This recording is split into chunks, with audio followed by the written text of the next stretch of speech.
In this video, we'll show you how we wired this room for surround sound.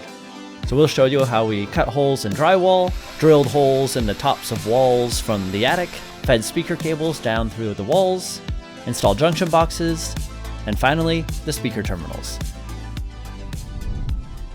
We are trying to turn this room into a movie watching room, a theater in some ways, and for sound, we are aiming for 7.1.2, meaning we would have two mains in the front, a center channel, side surrounds, and rear surrounds, and eventually two height speakers in the ceiling.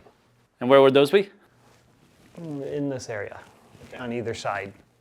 So you have 7 main speakers around, a subwoofer, and 2 height speakers to get 7.1.2. And we want to wire the room for the side surrounds, the rear surrounds, and the ceiling speakers so that it all comes down to a speaker post system right here for where the AV will be. So we'll have left side surround, left ceiling, left rear surrounds, and then you'd have another bank for the right 3 speakers. The 3 speakers in the front, the 2 mains and the centers won't be wired in wall. We'll just run wires to those. These are the speaker posts that we'll put in wall for the sides, and then we'll have 2 in the back as well for the rears.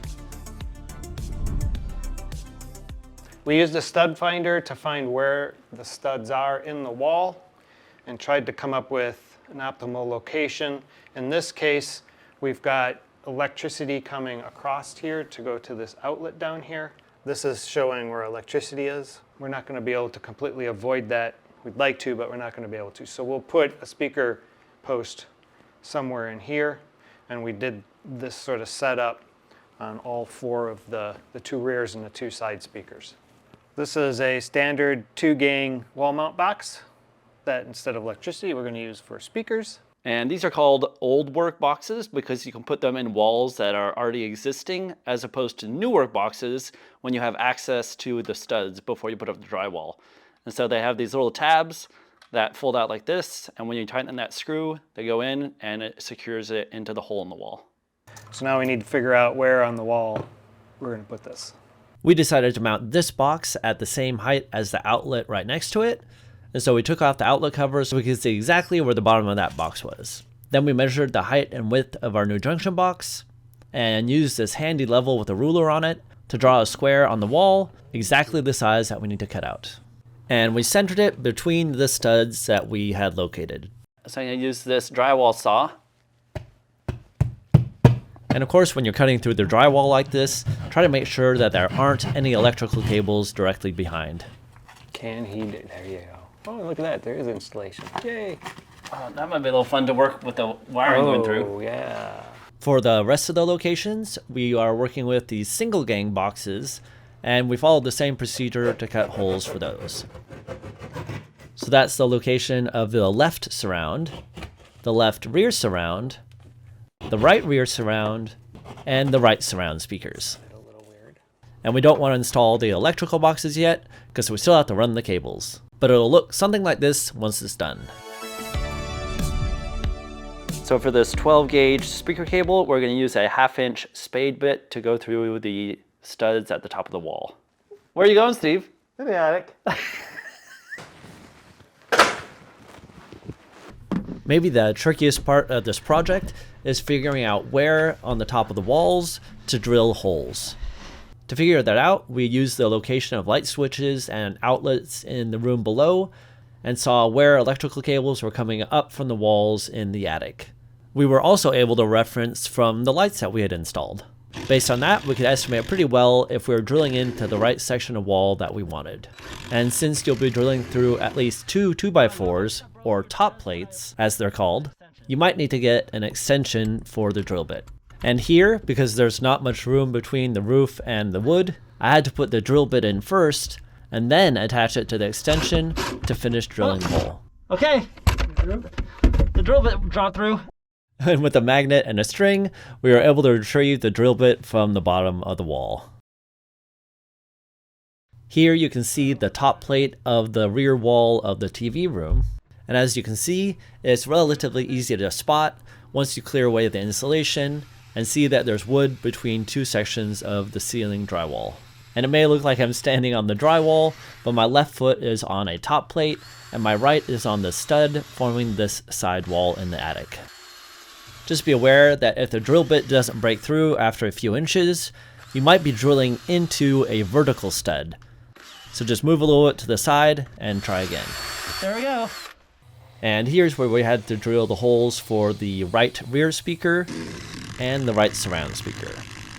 For the TV wall, where all the speaker cables will start, we are able to measure from the top plate of the left side wall to find where exactly to drill. And rather than make a couple big holes for 6 cables, we made 6 individual holes. With all the holes drilled, it was time to pass the cables through. But unfortunately, with all the insulation in the way, the cable wasn't stiff enough to reach the holes that we made in the drywall. So instead, we used this wire snake, which as you can see is a lot stiffer, and we were able to push through the insulation in the walls, sometimes with a bit of difficulty. Right there, I'm only 4 feet. Oh, I got through something. And reach the holes we had made. All right, so here's the wire snake. And the next step is to tie a string to it and pull it back up. And of course we did that with every hole, and here we are pulling the string back up for the back right speaker. Then we tie that string to the end of the cable, wrap it around a bit, and secure it with a few wraps of tape. Once I got it started in the hole, All right, it's in the hole. Steve would pull with the string as I fed through the cable, and he'd keep pulling until he got about 18 inches of it out past the drywall. Then we had to maneuver the cable reel through the attic to the TV wall, where we then would measure out about 9 feet and repeat the same process with the string to pass it down through the wall. Okay, it's through the hole. And because there'd be 6 cables coming out of this hole, we made sure to label each one high enough up on the insulation where we wouldn't strip it off. Of course, we repeated this procedure for all 6 of the cables until all of them were coming out of the wall. And for the height speakers, we left the cables coiled here, and we can use those once he installs those speakers in the ceiling. For the right surround speaker, we just couldn't get the snake close enough to the hole to be able to reach it, so we located the stud that we thought it had run against, cut out a section of drywall that went across the stud. Yes, there it is. And we're able to locate the snake and pass it through our original hole. Later, we were able to secure that piece of drywall with a screw and patch up the hole with some heavyweight spackle. And we did try to skip the string step by taping the cable directly to the cable snake and pushing it down, but we couldn't pull the snake out because the hole we drilled was just big enough for the cable. Uh-oh. Oh, man. I'll have to pull the cable out. With all the cables run, we can now turn our attention to the boxes in the wall. And the first step here is to strip about 6 inches of insulation off of our speaker cable. For this, I just use a pair of wire snips and carefully nibble away at the insulation until it separates a bit when I bend it, and then I can pull it off. And it's actually easier to twist that outer insulation off in the direction that the wires are twisted together. After untwisting the wires, I use some wire strippers to remove about 3/4 of an inch of insulation. Okay, we've already pushed that through with a screwdriver to make it a little bit easier. Now it's time to wrestle this cable into one of the entry points of this electrical box. And you want to push it through until that blue tab, which acts as a strain relief and prevents the cable from being pulled out of the box, is pinched down on the white outer insulation of the entire cable. And at this point, we started installing banana plugs until we realized that they're so long that one could push the other one partially out. So ignore those here while we install this electrical box in the wall. So first we have to push the cable back into the wall a bit until we can push the electrical box neatly into the hole. Then using either a screwdriver or a power driver like this one, you can tighten the 2 screws on opposite corners until you can feel the little tabs on the box pinch against the back of the drywall and hold the box snugly in the wall. This shot is from my camper trailer project, but it shows you how these tabs work. Next, we unscrewed these cylinders on the speaker terminals until we could see that through hole going through the post. And that's where we push the wire through and then tighten down that cylinder on it until it's nice and snug. These are a little awkward to handle actually, and we discovered that these posts can actually be unsnapped from the wall plate, which makes them a little bit easier to handle. Once you have them both tightened down on the speaker wires, you can snap them back into the wall plate. And the back of the wall plate does have an arrow pointing up, and that would mean black would be up, but I don't really see why this would matter. Then it's simply a matter of screwing the wall plate to the electrical box with the 2 screws provided. And how satisfying is that? And of course we did this for the 3 other similar boxes around the room. Doing this for the speaker terminals on the TV wall is almost exactly the same, but we're just dealing with a whole lot more wires.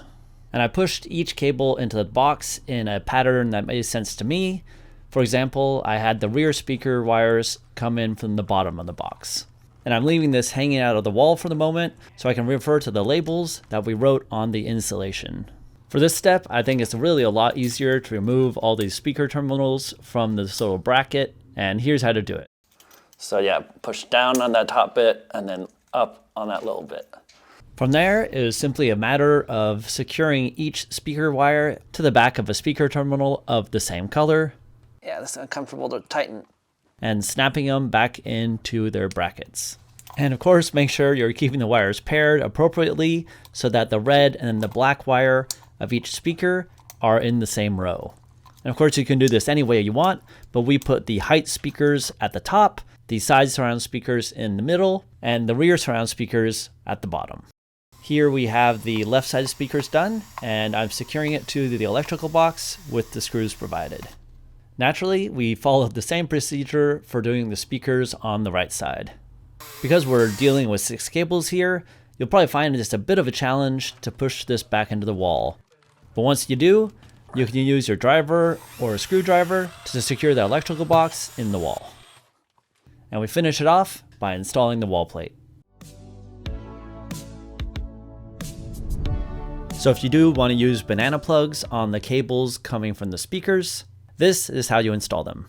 Start off by unscrewing the outer cylinder from the banana plug, and you'll see that there are 2 set screws that we need to loosen. With a small flathead screwdriver, unscrew them until you can pass in the wire. Then tighten those set screws and make sure that enough of the insulation was stripped off so that the upper set screw is clamping down on the copper wire. Finally, slide that sleeve back on and tighten it down. And of course, we do the same thing for the second wire. And now we can plug them into any of the speaker terminals we installed around the room. And if you don't want to use the banana plugs, you can simply unscrew these little cylinders, thread the speaker wire into the through hole, and tighten them back down. This method is handy if you happen to have a shelf or something else right in front of these speaker terminals. So that's how we wired the room for surround sound. And if you like videos like this, you might like this one here.